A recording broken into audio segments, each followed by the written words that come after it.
The college baseball experience on the Sports Gambling Podcast Network is brought to you by Underdog Fantasy. You can win up to 100 times your entry with Underdog Fantasy Pick'em. Sign up today with the promo code TCE SGPN to claim your special pick plus first-time deposit offer up to $250 in bonus cash. UnderdogFantasy.com, promo code TCE SGPN. We're also brought to you by the Mega Memorial Merch Sale. 15% off of everything in the SGPN merch store with the promo code SGPNMay.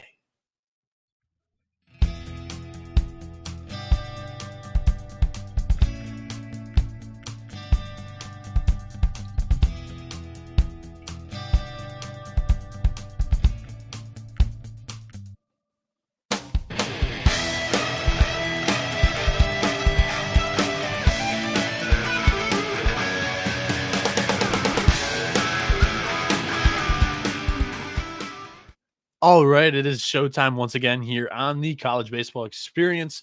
We're going to be giving out some picks for Thursday, May 23rd slate of college baseball games, conference tournament week. It's been great so far. Slight losing day for me yesterday on the locks that I gave out on the show. However, the ACC system goes 2-0, so that was great. If you guys tailed that, parlayed that, like I kind of suggested in yesterday's episode. And for those that were DMing me or tweeting at me today saying that the spread and total tab didn't work on the SGPN picks page, it was because somebody didn't wake up till 2 p.m. in the afternoon. So I found like just, I am staying up till like 6 a.m. Recording this show, publishing it, putting it out on podcast form. I'm going to get some sleep, and I haven't set my alarm. This is the third year in a row that I've done this.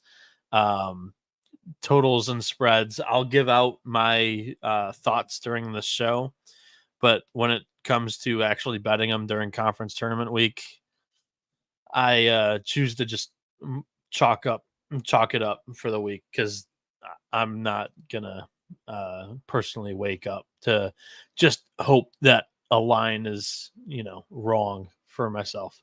So yeah, that's the reason why there were no spread and total picks on the picks page.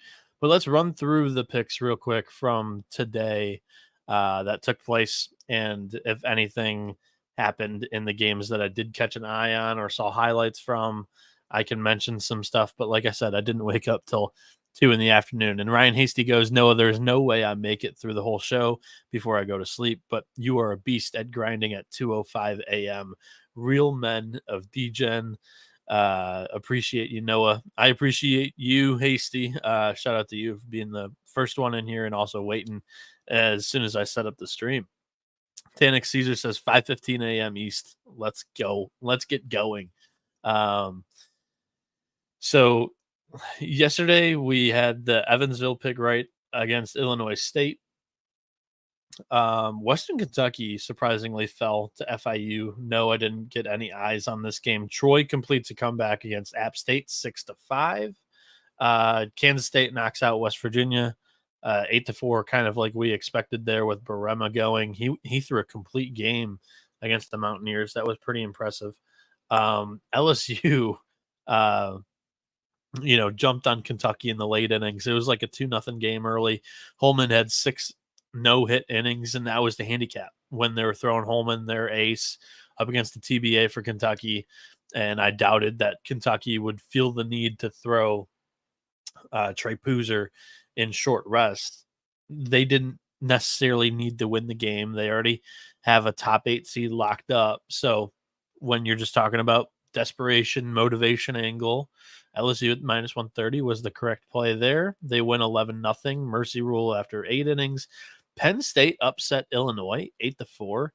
I did not expect that at all. Really interesting Big Ten tournament picture. I'm sure it'll come up in some of the other games that we're talking about here, but that entire bracket is just wow. The first one of the ACC system games, Virginia completely dismantled Georgia Tech 13-0.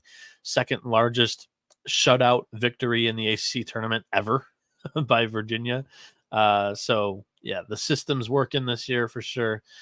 Stanford wins 2-1 against Oregon State, dashes our parlay of Oregon State and St. Mary's.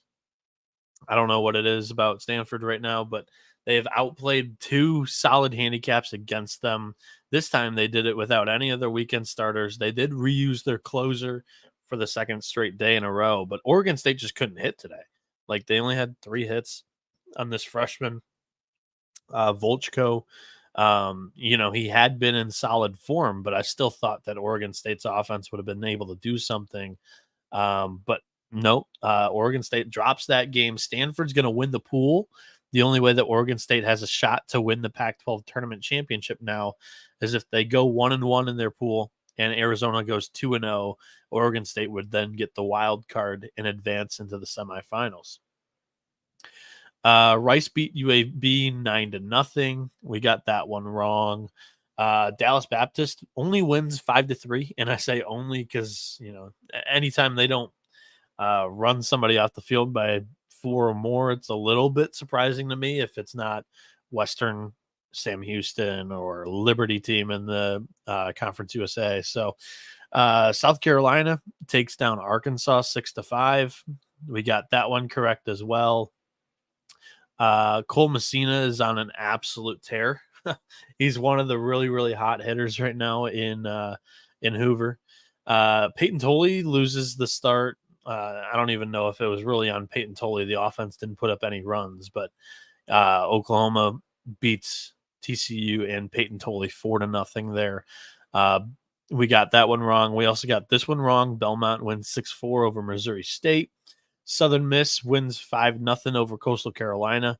The Chanticleer's offense, the almighty, get shut out. That was quite impressive by Billy Oldham and the Golden Eagles. St. John's wins 11-9 over the Hoyas. Personally, that was a game that was TBA, and I went with the Hoyas thinking that they had the better start, the better pitching staff available. Michigan, I went with the value on the plus money, but I with Brody Brecht on the mound though, like I didn't bet it. Michigan scored 3 runs. They win the game against Iowa. The way they scored the 3 runs, 2 of them were on the same passed ball. So both the runners on second and third base scored on one passed ball. And then the third and final winning run in the 10th inning was off a bases loaded walk. Michigan didn't get any RBIs off of a baseball bat in this game, and they win against Iowa. Wake Forest beat Pitt 8-1. We had that one wrong, but the only reason why I did that was I took Pitt at plus 200 because Wake Forest has been really sketchy lately, and Pitt's been really scrappy lately. Southern Illinois knocks off Indiana State 10-9. We had that plus 190 there. My other lock that lost yesterday was Louisiana fell down 7-0 early to Old Dominion. Chase Morgan did not have it, and the Monarchs pounced all over the kid with the best ERA in the Sun Belt. So that was surprising. Cincinnati knocks off Texas 8-7. We were on the Longhorns. Utah, this is one that I was talking about. Like, I don't know who's going to pitch for them, but if they go with a Bryson Van Sickle or a Merritt Jones, like, Utah is definitely an interesting play, and we took Utah. Utah wins 4-2. They started Bryson Van Sickle. I didn't have any eyes on this game because it was on Pac-12 Network, but Utah gets that W there. Vanderbilt put up a ton of runs on Tennessee. Tennessee didn't really take that game too seriously. They started Nate Snead for the first time this all season long. They brought back AJ Russell for the first time in like a month and a half, but Vandy wins 13-4 against their in-state rival, St. Mary's. Honestly, it was not as convincing as I thought it would be, but they get the win 14-10 over Pepperdine. NC State was up. They were up like 11-0, and then it was like 17-7. They get the victory 19-9 in a run rule over Virginia Tech. That was the second ACC system play there. that came through, both of them by run rules, like as easy as it could be. Nebraska's 6-2 victory over Purdue. We had the Cornhuskers there. I was wrong with James Madison. Georgia Southern wins 12-4. Oklahoma State beats Texas Tech 7-2. Carson Benj looked incredible on the mound. He might be emerging right now as Oklahoma State's third best starter. And if they have a 1-2-3 in the rotation, that's pretty damn good. Mississippi State wins 5-3 over Texas A&M. Connor Hysack has turned into a superstar in Hoover. And I've got some opinions on this Mississippi State team. We'll talk about that in the specific game handicap for Thursday in a little bit, like a half hour or so. Two more games. Arizona knocks off Washington 6-5. Jared Angman didn't have an amazing performance. That was the guy that I really didn't want to bet against, him being a senior, his last outing, wearing Washington threads. So, yeah, 6-5 victory for the Wildcats there. And then Gonzaga beats Santa Clara 9-4. Before we jump into today's action, and Austin Libro says Mercer VMI finished 19-14, and it was probably a fantastic watch. Probably a pretty long watch, too. Before we jump into some of today's games and start picking some games, it's the biggest week in racing. The Indy 500, the Monaco Grand Prix, and the Coke 600. Rod and Cody from the NASCAR Gambling Podcast and F1 Gambling Podcast have you covered. Make sure you join their Kyle Larson diecast card to give away. That's free to enter. Just go to sportsgamblingpodcast.com/race to register and make sure to subscribe to the NASCAR Gambling Podcast and F1 Gambling Podcast.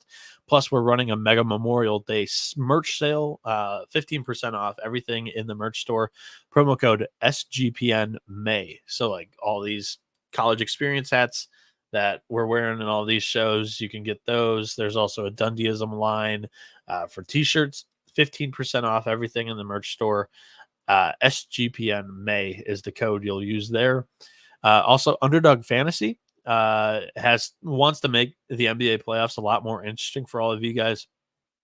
Underdog Fantasy is the easiest place to play fantasy sports. Playing their pick'em game is as simple as selecting higher or lower on player stats like points, rebounds, assists, and so much more. Make entries of all basketball or mix and match across your favorite sports. You can win up to 100 times your money, and it's a ton of fun. Underdog is available in 30-plus states, including California, Texas, and even Canada. Personally was writing nightly articles during the college basketball season. We were hitting at a really good rate. They have a ton of player projection markets that you can play on.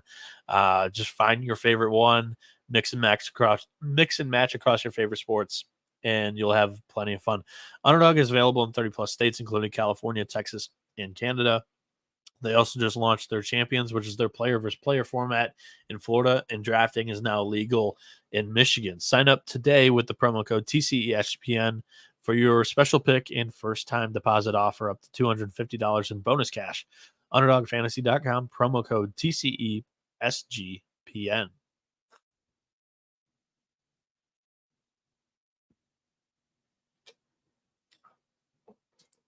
David Matola says he loaded up on Oregon State and lost so many units. No bueno. Stanford has made me lose a lot of money this week. I tip my cap. That's all I can do because they've outplayed two pretty solid handicaps against them, to be honest. I said it on a different show other than the college experience. It was like betting against David Esker in the postseason is not smart. I mean, he pulled the rabbit out of his ass this week. I mean, I say that in the nicest, most complimentary way as possible. Let's jump into today's games. Thursday, May 23rd. Game 1, 10 a.m., Louisiana Tech minus 315 against Middle Tennessee. Personally, I'm on the Bulldogs, but I'm not playing that at that current price. Next game, this game is ridiculous. Coastal Carolina minus 230 against Appalachian State plus 175. The price is just flat out wrong. Disrespectful on the Mountaineers here. Chanticleers just get that brand name tax. We do have pitchers for this matchup, though. Cameron Flukie is going for Coastal. He's a freshman right-hander. He's 3-2 on the year, 5.92 ERA, 76 strikeouts, 27 walks, and 48.2 innings with a 2.59 SIERA. He has an 8.89 ERA over the last month. In his last appearance against App State, he only threw 2.2 innings with 5 hits against him and allowing 3 earned runs in 2.2 innings. App State's going to go with a pretty solid option here in Jackson Steensma. He's a sophomore right-hander, 6-1 on the year, 4.15 ERA, 69 strikeouts, 20 walks, and 65 innings, with a 3.33 SIERA, 3.38 ERA in his last 5 starts. In his last start against Coastal Carolina, he threw 6 innings, allowed 5 hits, 2 earned runs. Appalachian State at plus 175 is going to be a bet for me. Just way too much value to leave this on the board. App State plus 175. This should be closer to plus 120, plus 115. And both offenses are pretty damn similar too. Like when you look across the board just as a team handicap, App State 6.76 weekend team ERA, Coastal Carolina 6.01. So they have a slight edge there. But App State with the better starting pitcher on the mound kind of wipes out that pitching handicap there. And the offenses, App State 929 team OPS, 121 WRC plus. Coastal Carolina 924 team OPS, 121 WRC plus. They are both pretty similar in caliber of team. You just have one much bigger baseball brand than the other. Tannic Caesar says, while I am a Vol, I'm also on App State. I'm also an App State alum. Go Nears. Let's go, Tanix. Come through. Knock out Coastal once and for all here.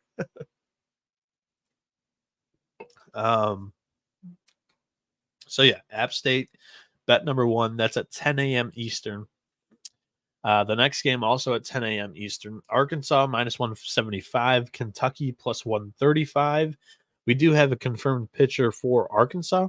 Hagen Smith, the junior lefty, is 9-0 with a 1.52 ERA, 150 strikeouts, 29 walks in 77 innings, and he has a 0.68 SIERA on the season.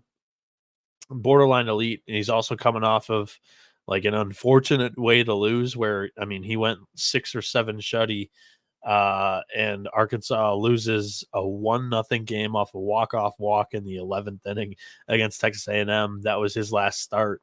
So I feel like he's going to be pretty motivated to deal. I feel like Dave Van Horn's also going to have him on a pitch count. He's not going to go too deep, not much more than like I would expect like 75 to 80 pitches for Hagen Smith, and then he gets the yank. Kentucky has a TBA here in this game. I'm going to expect it to be Trey Poozer. I mean, it's full rest for him. He pitched last Thursday against Vanderbilt. So I would say it's Poozer. But again, the way that Kentucky attacked the game today, they started Travis Smith. Then they go Dom Nyman. And then once they kind of lost it, they were throwing guys to get innings, throwing guys to just get their bullpens in. I don't think either one of these teams really want to play another game. Just the way I've been watching this, I'm going to take Arkansas minus 175, though I don't know if I'm too excited to bet on it. Hagen Smith is going to put them in a position to win, but again, he's not going to be pitching very long in this game. Ryan Kendall says, I think the La Tech line is a mistake. They're already up 8-3 in the 9th, but they had a lightning delay last night. Thank you for letting me know about that. If they're up 8-3 in the 9th and they're minus 315, it's a solid bet, right? I don't know if DraftKings would honor that though. But yeah, like that's a solid bet. I mean, they have a 5-run lead in the last inning of the game. It's only minus 315. 10 a.m. Eastern, also Belmont against Illinois State. The Bruins are plus 100. The Redbirds minus 130 here. I didn't find a announced starting pitcher on either one of these teams, and this is just kind of what's frustrating, in my opinion, is they don't really offer any of these teams games throughout the entire season, and they go, here are some of their lines during the conference tournament. Well, guys, I haven't really paid attention to them the entire season because you haven't offered lines on them the entire season. So I don't really know who Belmont and Illinois could even be slated to pitch. Like I can assume that Kentucky could go with Trey Boozer, but I just haven't had eyes on both of these teams for much of the year. So what I can tell you, Belmont 615 weekend team ERA, 778 team OPS, 89 WRC plus. Illinois State slightly better across the board there, 598 weekend team ERA, 854 team OPS, 105 WRC plus. So we're gonna go with the Redbirds in this game. Sunday Puncher 2009 says epic roll with the ACC system yesterday, heavy price today, and minus 270. Yeah, I saw that, and I was going to talk about that later in the show. So, not a all gas no brake situation today. I'll get to that in a little bit. Even though it does fall into the system, and the system is like 18-4 now. The next game on the slate here is Clemson against Miami, Florida. This is at 11 a.m. Eastern time in that ACC tournament that we're just talking about. This is also a disrespectful price. Clemson at minus 200, Miami, Florida plus 154. For those that remember, again, if they were to give me Belmont, Illinois State, I could remember some of these things just off the top of my head. Miami, Florida, is, like both teams have not announced starting pitchers. However, back when Miami, Florida hosted Clemson in a weekend series, Gage Zeal through the first game, he is slated to go. He's on full rest here. So I would predict him starting this game against Clemson. He dominated Clemson in game one of that weekend series last year, or earlier this season. He threw a complete game, 7 hits, only 1 earned run. Clemson scored 2 runs. Miami walk-off tank in the 9th inning against Clemson. Mark Light Magic. They win that game 3-2. Miami, Florida at plus 154 is plenty of value there with Gage Zeal on the mound. I'm predicting that Clemson, who has a TBA here stamped on this game, I think they'll go with Ethan Darden. But again, I'm not Eric Bakich. I don't know who he's going to throw, but for the game, for the pick, I'm going to give out Miami, Florida in this one. I think it just makes too much sense. If they throw Gage Zeal, they are live to win this game for sure. In the Big Ten tournament, a game that I did not expect to be the losers bracket game, Iowa minus 110, Illinois minus 120. I didn't find starting pitchers for either team in this game either. I'm going to project that it's the same 2 guys that have been the game 2, game 1 starters. Either on 1 day short rest or on full rest. Cade Obermueller would be on full rest for Iowa in this spot, and then Cooper Omens, because Illinois threw Jack Crowder on 1 day short rest. I think Omens could be a candidate here on 1 day of short rest. Personally, I think that Illinois' offense has to come to play in one of these games that they're playing here in the Big Ten tournament. But both fan bases, I think, they're one of the more stronger turnouts in Omaha this week. Sad to see one of them go pretty much immediately as one of the first teams eliminated in the bottom pool. But for me, I'm going to go with Illinois. 945 team OPS, 124 WRC plus, compared to Iowa, which hasn't been bad this year, but just not as good as Illinois. 882 team OPS, 114 WRC plus. So yeah, I'll take Illinois there. Next game is at noon. Sam Houston minus 160 against Liberty plus 124. We do have pitchers for this one though. Liberty's going to go with Cole Hertzler a junior right-hander who's 5-6 on the year, 4.46 ERA, 89 strikeouts, 30 walks, and 76.2 innings with a 3.20 SIERA. He has a 6.04 ERA in his last 5 starts. Sam Houston's going to counter with Colton Atkinson, a senior right-hander who's 6-4 with a 3.62 ERA, 73 strikeouts, only 19 walks in 79.2 innings. He has a 3.60 SIERA, and his last 5 starts, he has a 2.86 ERA. Just two guys that are on completely different, or have, are coming in here on completely different, success levels in their last month on the mound. The Bearcats are in a great spot to win this game, in my opinion. I'm going to end up betting on Sam Houston. Just to,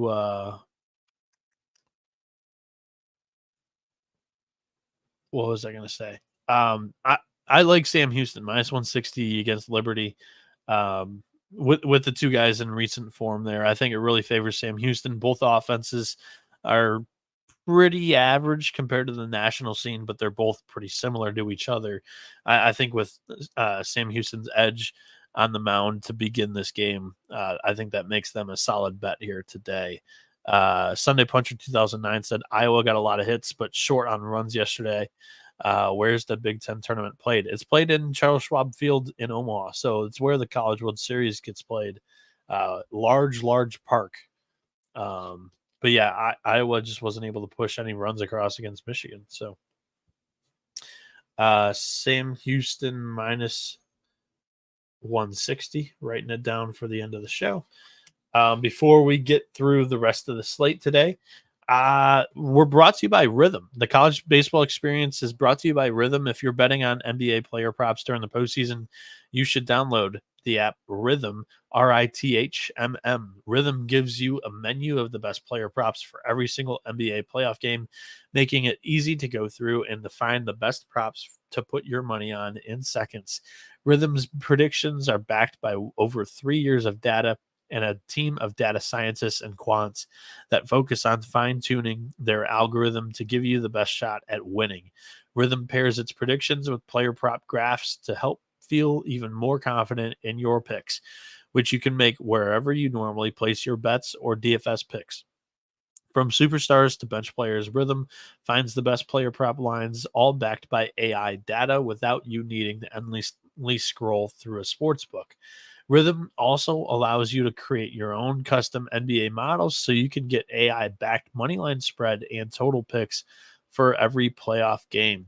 Start your free 7-day trial today and start winning your NBA player props with Rhythm, available wherever you get your apps.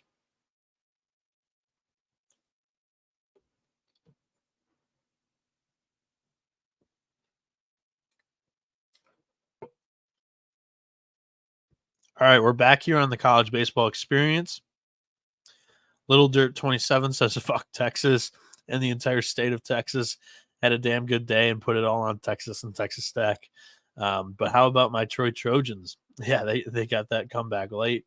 Trojans did. I didn't catch that game, unfortunately. I was asleep because I stay up till 6 a.m. doing this show.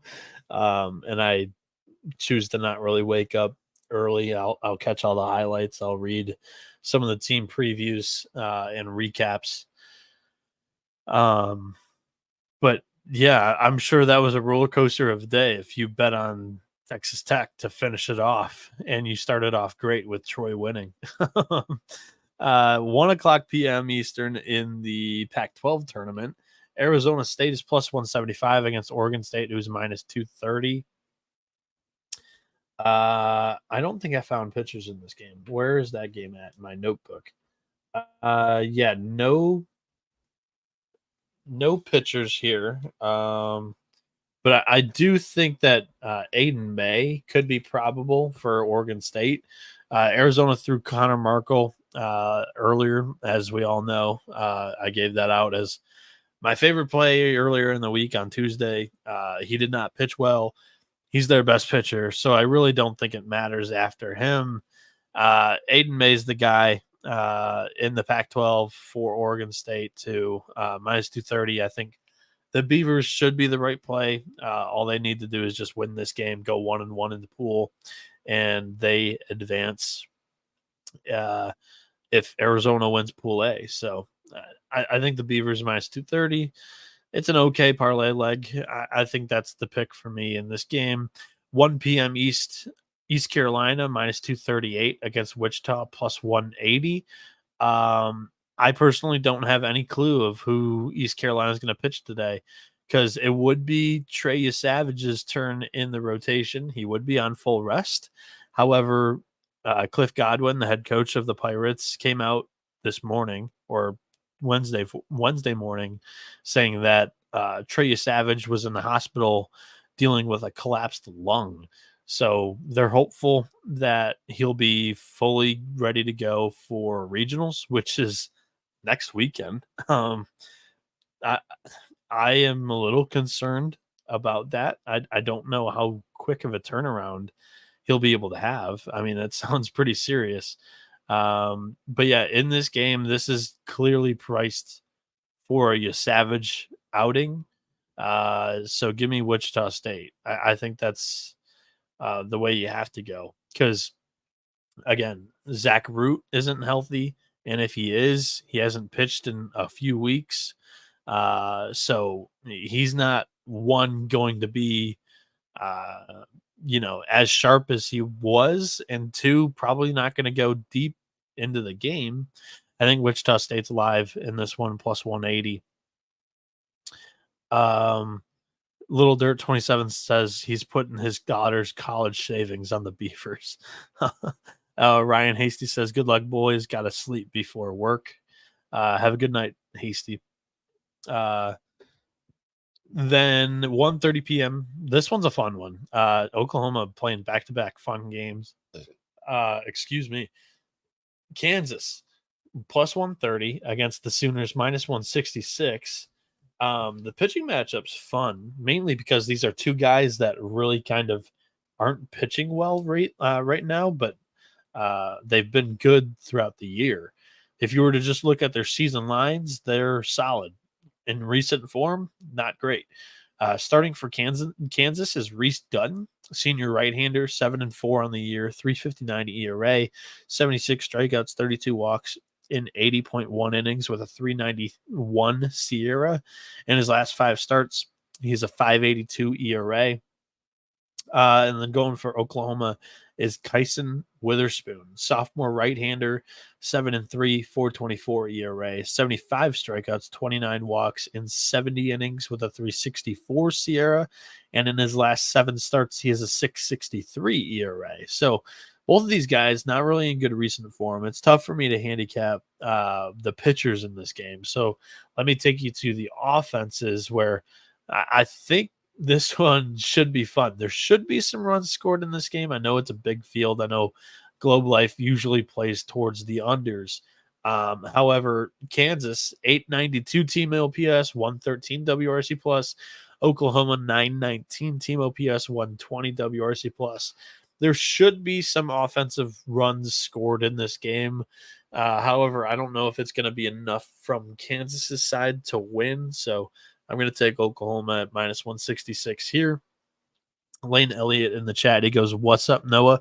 I'm out of the loop on college baseball, but I'm still here to smash the like. I appreciate it, Lane. I appreciate it a lot. Next game here, this one's a fun one too. In the losers bracket of the SEC tournament, Texas A&M against Tennessee. The Aggies are plus 110. The Vols are minus 140. Personally, I'm going to be on the Aggies here. Both teams to be announced pitchers. However, I'm going to assume that Ryan Prager is going to go for the Aggies. He would be on full rest here. And I think that Tennessee would do the same thing they've done in game ones of weekends. I think they'll go with that Chris Stamos, AJ Causey piggyback starting pitcher / opener, role for Stamos and Causey. Personally, I like the idea of just a solid starting pitcher and no handover from one to the other. So give me Prager. I think also his soft tossing and just fill the strike zone up. and pitch low and reduce hard contact, get some ground balls against this Tennessee lineup. I mean, both lineups are really, really fun. Uh, both of them very explosive. So this game, if it wasn't in Hoover, I think would be electric. But I do think that also Prager's not going to be going too deep into this game. I might be talking myself out of Tennessee or out of Texas A&M now, because Prager's only going to be on 75 to 80 pitches, just like Higgins Smith is. And Tennessee, actually, with the piggyback situation there, might actually help them. Stamos goes 20 to 40 pitches to open up the game, and then you get AJ Causey coming in for 6 or 7 innings. And you might only get those two, maybe one more reliever. The thing is both teams kind of used a lot of relievers in yesterday's game, so that's kind of why I'm hemming and hawing. I'm going to end up flipping my pick. Give me the Vols minus 140 in this one. Sunday Puncher 2009 says Kansas cool story, Boomer sooner though. 3 p.m. Eastern. This is the tricky one. The ACC system screams North Carolina minus 270 here. Again, 270, you don't really, I wouldn't advise you playing a 270 pick. I also wouldn't necessarily advise you throwing North Carolina into a money line parlay either in this game. Again, it's all narrative based in the ACC tournament. The trend is the trend for a very, very good reason. However, I can make a narrative for Pitt here where they didn't throw their 3 best pitchers, Jack Fox, who's an all ACC first team reliever, Jack Sokol, who's been a really solid starting pitcher for them this season, and Ryan Andrade, who's been on a roll lately for them as a starting pitcher. Florida State, he absolutely dealt. So I think Pitt at plus 200 is pretty live. North Carolina, they can lose this game and still go out on Friday and beat Wake Forest and clinch their pool, advance to the semifinal. If North Carolina goes 1-1, they still advance because they're the highest seed in the pool. So they can go 0-1 here and still go out and beat Wake Forest. I do know that I don't know, but I figure that North Carolina is going to start Jason DeCaro. I saw something on Twitter talking about how North Carolina is not really going to switch up their pitching rotation, but I didn't find anything official. I would expect Jason DeCaro and Ryan Andrade in this game for the two teams. I'm not going to pass up on a plus 200 for Pitt, but also like the ACC trend is so strong. Do I fade it? I'll go with UNC minus 270. Trust the trend and we'll move on. I'm also going to take for the picks page Grand Canyon minus 250 against Tarleton. The Texans are plus 190 there. GCU is just the much better baseball program. I'm going to trust their pedigree to get through that game. I didn't handicap that at all. It's just a price that I'm not going to ever touch in the WAC. Western Kentucky minus 175 against New Mexico State plus 135. This is a game that I do not. I don't think I have pitchers for this game. WKU, New Mexico State. No, I don't have any pitchers for this game. I was looking at all their both of their team websites and their game recap / game notes and wasn't able to find anything. However, I do want to tell you that New Mexico State's weekend team ERA is 8.23, whereas Western Kentucky's is 4.76. The Aggies do have the better offense here, which is interesting. It's a 916 team OPS, 119 WRC plus compared to the Hilltoppers 794 team OPS, 96 WRC plus. So it's a matchup of styles. However, I think that the pitching staff for New Mexico State's just that bad that I think Western Kentucky is going to be able to get through this game. 4:30 p.m. San Jose State -110, New Mexico -120. No pitchers for this game that I was able to find either. This is the first game of the Mountain West tournament that's being played in Las Vegas, Nevada. San Jose State 606 weekend team ERA, 794 team OPS, 92 WRC plus. I'm going to go with the Lobos here. 806 weekend team ERA, but the offense is marginally better than the Spartans. The Lobos have a 942 team OPS, 125 WRC plus. So we're going to go with the Lobos there. 5:00 p.m. start on the East time zone. It's Cincinnati and Texas Tech being played in Globe Life in Central Time. The Red Raiders -190, the Bearcats +145. I didn't find any probable pitchers for this matchup. However, I am going to go with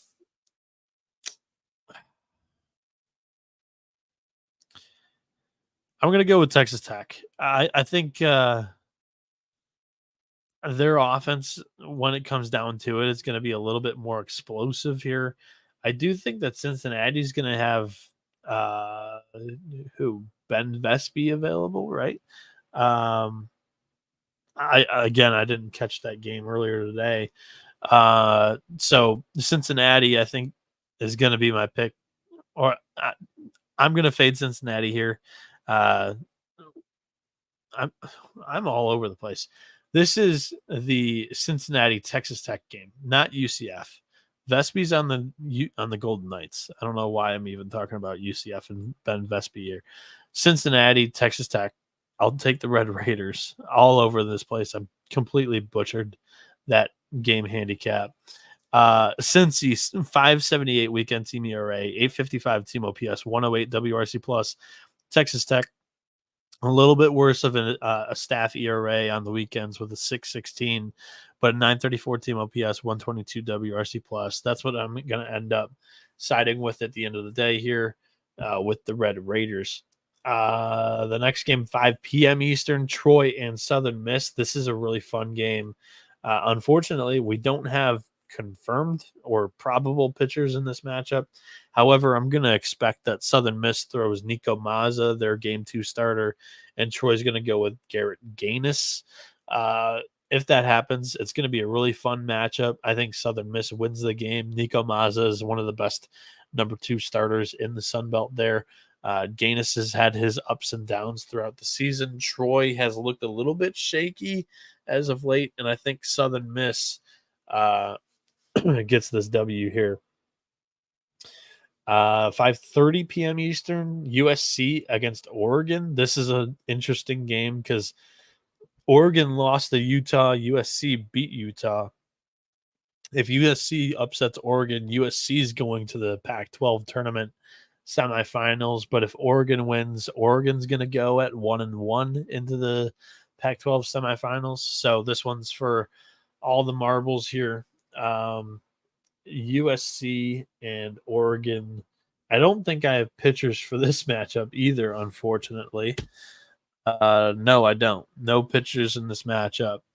However, Oregon, 445 weekend team ERA, 1,000 team OPS, 112 WRC plus. USC, 533 weekend team ERA, 758 team OPS, 87 WRC plus. That Oregon game against Utah, they didn't really necessarily need to win against Utah because, like I said, if Oregon beats USC here, Oregon's going to advance. So they didn't need to waste any of their top arms in that game, although they did start RJ Gordon, which didn't really make any sense in hindsight. But I'm going to take the Ducks here to advance against USC. Next game on the slate is 5:30 p.m. Eastern. LSU, South Carolina. The Tigers are -150. The Gamecocks +120. We do have projected probable pitchers for this matchup. It's maybe not really who you were expecting either. South Carolina is going to start Tyler Pitzer, a freshman right-hander who's 4-1 on the year, 4.66 ERA. 53 strikeouts, 20 walks, and 38.2 innings with a 2.98 SIERA. And in the month of May so far, he has a 7.11 ERA. Starting for LSU, getting the nod from head coach Jay Johnson, he is going to give the ball back to Thatcher Hurd. Yes, you heard that correctly. He's going back to Hurd. Last postseason, he turned up and pitched pretty well. This year, he kind of had the same kind of regular season where all the expectations were placed on him. He did not play well, did not perform well at all. He's only thrown 4 innings over the last month. He's allowed 2 earned runs in those 4 innings. However, he's going to get the nod here from Jay. He's 2-4 on the year, 6.49 ERA, 43 strikeouts, 21 walks in 34.2 innings with a 3.76 Sierra. Both pitchers I don't really trust. So it's really going to come down to the offenses, in my opinion. And right now, both of them look pretty good. LSU has sustained this hot streak a little bit longer than South Carolina has, but just watching them in Hoover, they've been pretty solid. Overall, throughout the season, LSU 900 team OPS, 114 WRC plus. South Carolina 885 team OPS, 113 WRC plus. I'm going to go with South Carolina. I just think they've got more options out of the pen to go to once Pitzer kind of gets knocked out of this game. Whereas after Thatcher Hurd, I really don't know who LSU's really going to go to. They've used Herring this week. They could go to him. They haven't used Christian Little, I don't think, this week. They could go to him. But after that, like, they have Ackenhausen, but I think you would want to start him in a game. So I think South Carolina's just got better options in that back end of the pen. So we're going to go with the Cox there in that game. And plus, they're at the plus money. So I think this is more of a coin flip game. I'll take the plus money there, and we'll move on. 6 o'clock p.m., Gonzaga against San Diego. The Toreros are minus 280 here against the Bulldogs, plus 210. Honestly, like, Gonzaga's kind of ran this conference recently. Like, I wouldn't mind just, and I'm going to do this on the picks page, I'm going to take Gonzaga. Just San Diego's got to show me that they're able to do it in the conference tournament against Gonzaga. San Diego had their way against Gonzaga earlier on in this season, but for right now, at the plus 210 price, I'm not going to pass up on the Zags. 7 p.m. start in the Big Ten tournament. Penn State plus 135, Michigan minus 175. No starting pitchers for this game. And I'm a Michigan fan. I have no idea what Michigan and Tracy Smith are going to do. So really, this is going to come down to the offenses. Both of them pretty solid this season. Penn State, one of the best ones. Michigan had 3 teams on the first team, all Big Ten. Penn State 896 team OPS, 115 WRC plus. Michigan with an 809 OPS, 198 WRC plus there. Penn State at the plus 135 price isn't a bad pick. With both teams, I really don't know what they're doing pitching wise. 7 p.m. Duke against NC State, maybe the game of the day. The Blue Devils are minus 125. The Wolfpack minus 105. We do have a pitcher for NC State. That's going to be Sam Heifel. He's a grad right-hander, 5-1 with a 5.09 ERA, 65 strikeouts, 33 walks in 63.2 innings with a 4.39 Sierra. He's kind of been up and down recently. And Duke, they're probably most likely just going to go with the bullpen day like they have recently. I don't think Jonathan Santucci's coming back for this game. Most likely, I think you're going to see Andrew Healy and Kyle Johnson for portions of this game as Duke just mixes and matches throughout. And I think the Blue Devils get the victory. I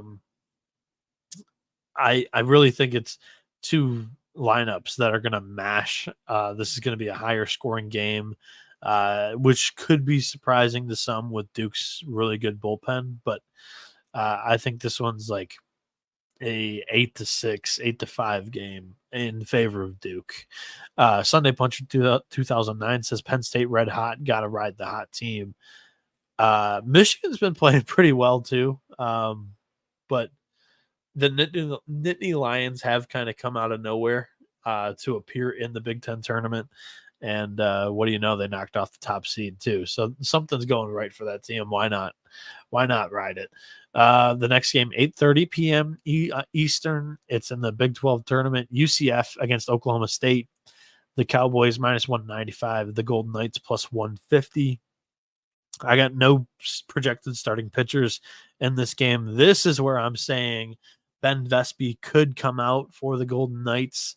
And Oklahoma State, I would expect them to start Sam Garcia. This is a really solid matchup.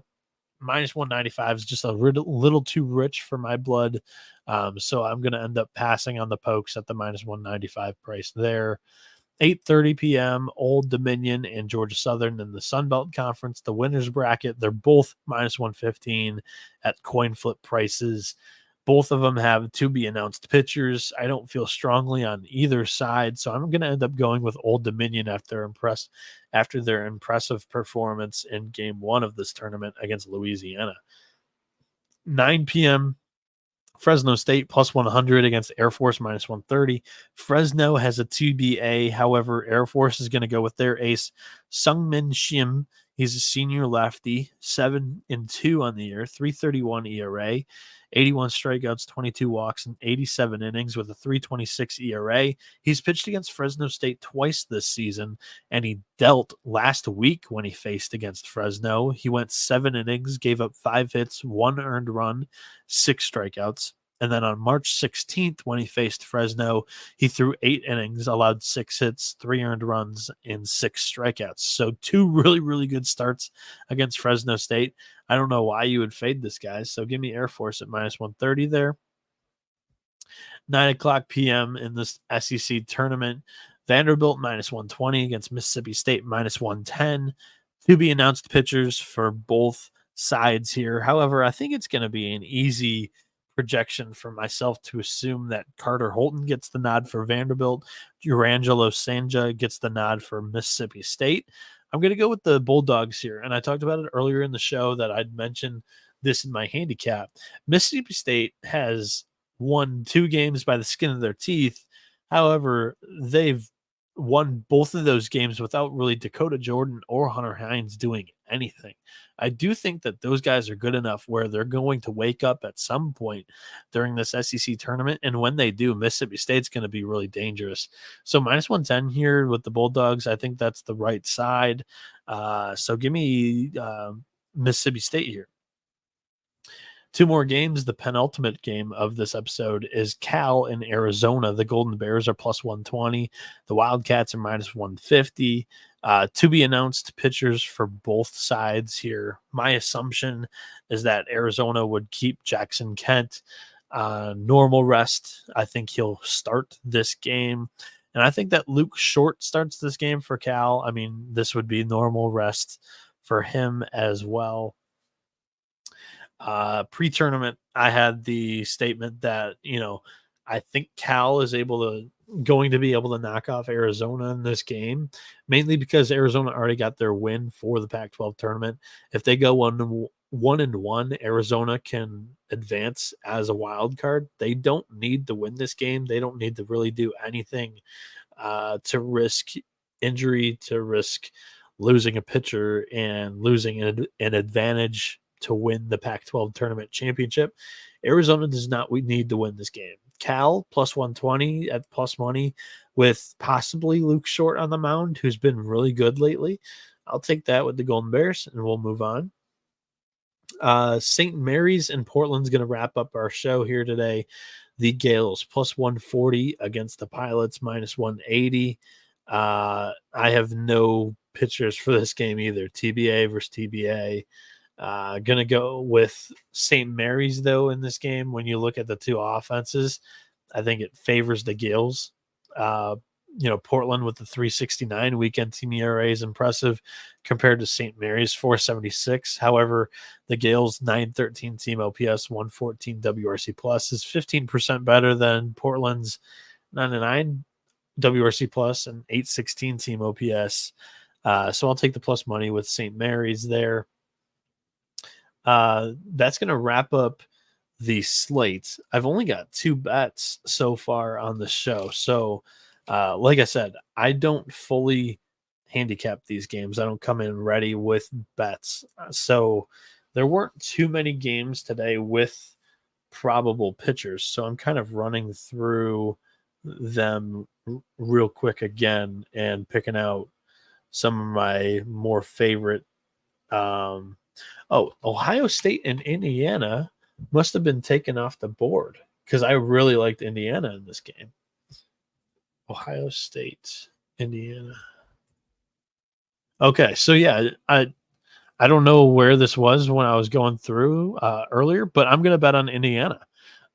Indiana minus 145 against Ohio State here because I know for sure I didn't read this game off to the people, to the show. My guy Gavin DeVoe is starting for Ohio State, and he's from my area, about an hour away from where I grew up. He's a freshman righty. On the season, he's been solid. 2-3 with a 4.01 ERA, 36 strikeouts, 21 walks, and 42.2 innings with a 4.51 SIERA. However, in DeVoe's last 3 starts, he has a 9.44 ERA. Indiana is going to start Connor Foley, the sophomore right-hander who's 4-1 with a 3.81 ERA, 75 strikeouts, 39 walks, and 56.2 innings with a 3.72 SIERA. In his last 3 starts, he has a 0.69 ERA. So, yeah, just 2 starting pitchers that are in completely polar opposite form in this one. Give me Indiana at minus 145. That one's my favorite bet of the day. I was surprised that it wasn't on the slate when we were running through it the first time. Thankfully, I went back and looked. So, yeah, I love the Hoosiers. Love the Hoosiers today. That's my favorite bet. Running through the handicaps one more time to see if there's another one that fell through the cracks. But I think that one's it.